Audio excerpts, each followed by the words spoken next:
परम आदरणीय श्रोतागण सादर नमन। आज आपके समक्ष प्रस्तुत विषय है सफलता का आधार आदर्श दिनचर्या।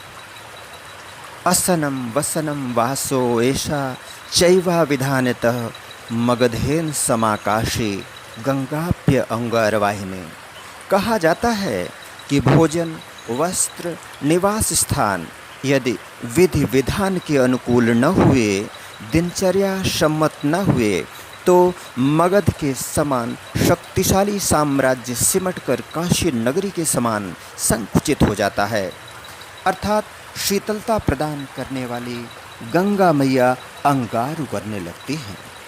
आशय यह है कि यदि हमारे जीवन की दिनचर्या में संयम नियम का समावेश न हो, तो जीवन का यह असंतुलन हमें सफलता से कोसों दूर ले जाता है।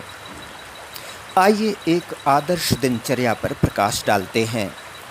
एक निश्चित समय पर यदि हम सोने लगें तो निश्चित समय पर जगना भी सध जाता है। कभी कभी हम जगकर भी आलस्यवश दिनचर्या को सही समय पर प्रारंभ नहीं करते या नहीं कर पाते। न्यूटन के जड़त्व नियम के अनुसार अवस्था परिवर्तन का विरोध होता है। स्थिरता को प्राप्त सोता हुआ शरीर गतिमान होने के लिए सहज तैयार नहीं होता। अतः नींद खुलते ही हमें बिस्तर पर बैठकर थोड़ी देर तक प्रभु स्मरण करके बिस्तर के प्रति, साथ ही पंखा, कूलर, एसी, जिन जिन साधनों ने हमें एक अच्छी नींद प्रदान करने में सहायता की, उन सब के प्रति आभार प्रकट करते हुए अपनी दोनों हथेलियों को सामने रखकर निम्न श्लोक का श्रद्धापूर्वक स्मरण करना चाहिए।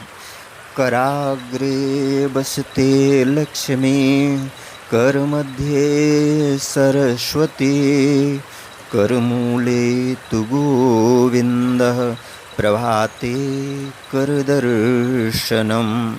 भाव यह है कि हथेली के अग्रभाग में माता लक्ष्मी का निवास है, मध्य भाग में माता सरस्वती और हथेली के मूल भाग में भगवान गोविंद निवास करते हैं।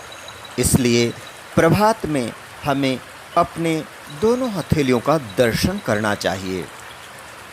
तत्पश्चात धरती माता पर पैर रखते समय निम्न श्लोक का भावपूर्वक स्मरण करना चाहिए।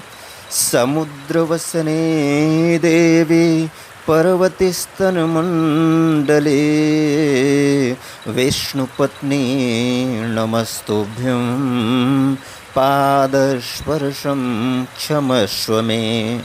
भावार्थ यह है कि हे माता पृथ्वी, हे देवी, आप समुद्र को अपने वस्त्र के रूप में और पहाड़ों को अपने वक्षस्थल के रूप में धारण करती हैं।